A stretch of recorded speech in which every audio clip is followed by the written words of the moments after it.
Welcome back. We have breaking news right now. Harvard University putting out a memo saying that President Claudine Gay will remain in office, supported by the Harvard Corporation. The corporation is issuing a statement in support of Claudine Gay. And again, the university says President Claudine Gay will remain in office, president of Harvard. Meanwhile, the Wall Street Journal is releasing a new analysis on the housing market. It found that the average monthly new home payment skyrocketing since President Biden took office. In January of 2021, the price was just under $1,800 on average you're talking about the average monthly payment for a new home. While that same price today from $1,787 is now $3,322, $3,322.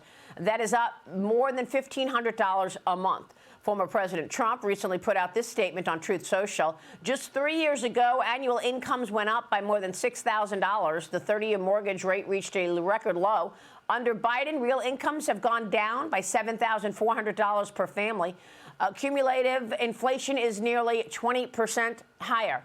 Joining me right now is Tennessee Congressman Andy Ogles. He's a member of the House Financial Services Committee. Congressman, thanks very much for being here. That's sticker shock when you see those kinds of monthly payments. That's one of the reasons that people have walked away from mortgages, isn't it? Oh, yeah, absolutely. I mean, if you're a working class family, if you're a family just trying to start out, you've seen prices driven up by, people moving out of blue cities, out of blue states into red states like Tennessee. I live in the Nashville area, so prices have gone up. But then interest rates, you have the burden of almost, if you could have gotten a 3% mortgage under Trump, now you're at 6.5% to 7.5% now. Everything about owning a home has skyrocketed, and you can thank the failed policies of President Biden.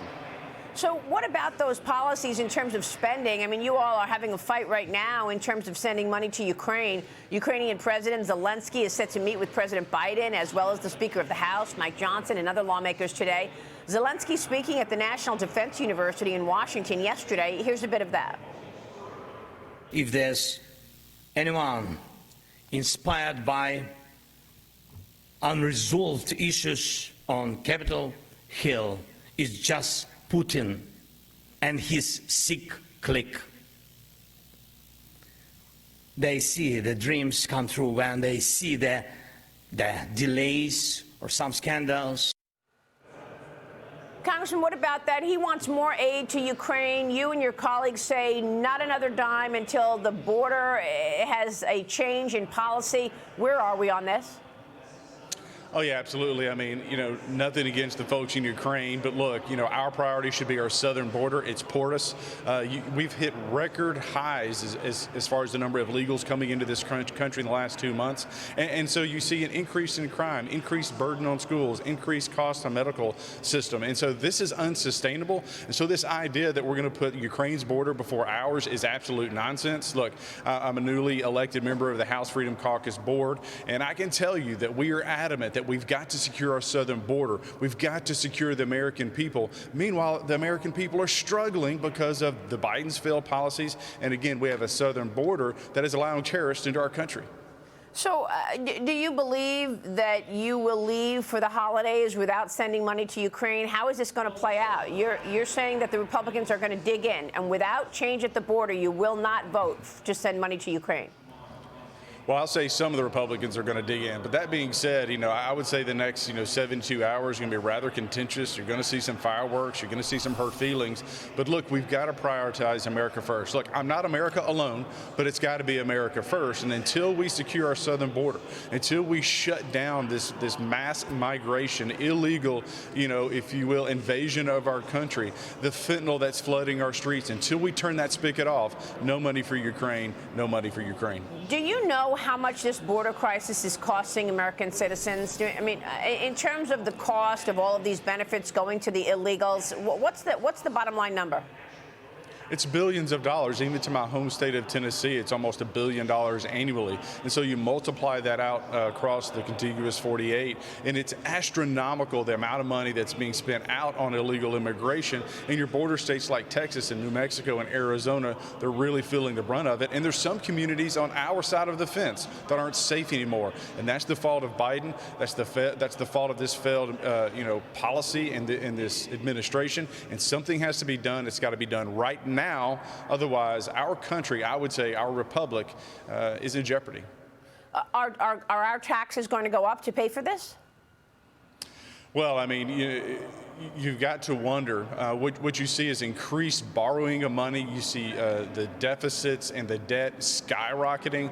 We're barreling towards $35 trillion in debt. So I think the inclination of this administration is to borrow, borrow, borrow. But at some point, it's kind of like you run up the debt on your credit card. At some point, you got to pay it off, and that price is going to come due, or that tab is going to come due soon.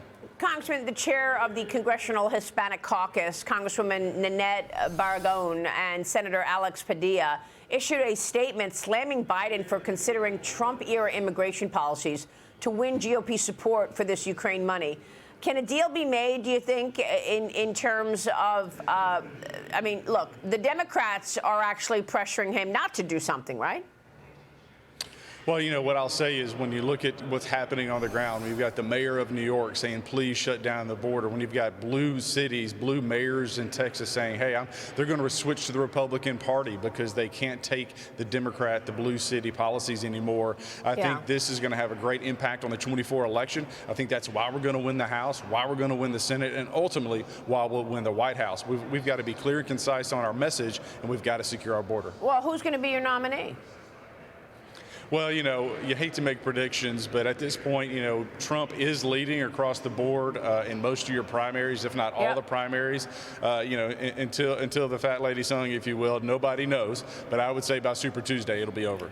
Well, the House Rules Committee is expected to meet today to mark up that impeachment inquiry resolution. Ranking member of the House Oversight Committee, Jamie Raskin, is trying to squash the whole thing. He's been speaking with some House Republicans behind closed doors, attempting to persuade them to drop the impeachment effort. Where does that stand, Congressman? How are you voting? Yeah, see, I'm going to vote for the proceeding. So what this does is this starts the process to further investigate, to continue the investigation. It gives us more ability to offer subpoenas and to enforce subpoenas. So this is a procedural mechanism. I think it'll pass. I think it'll pass with Republican support, and it should pass. I mean, the American people deserve to know what happened. They deserve to have the facts laid out before them. This isn't an impeachment vote, but simply on the proceedings beginning with the proper procedural votes, step by step. And to credit to Jordan and Comer for wanting to do it by the book, follow the rules, get the evidence out, and not rush to a judgment. All right, Congressman, we'll be watching all of that. Thanks very much. Andy Ogles joining us this morning.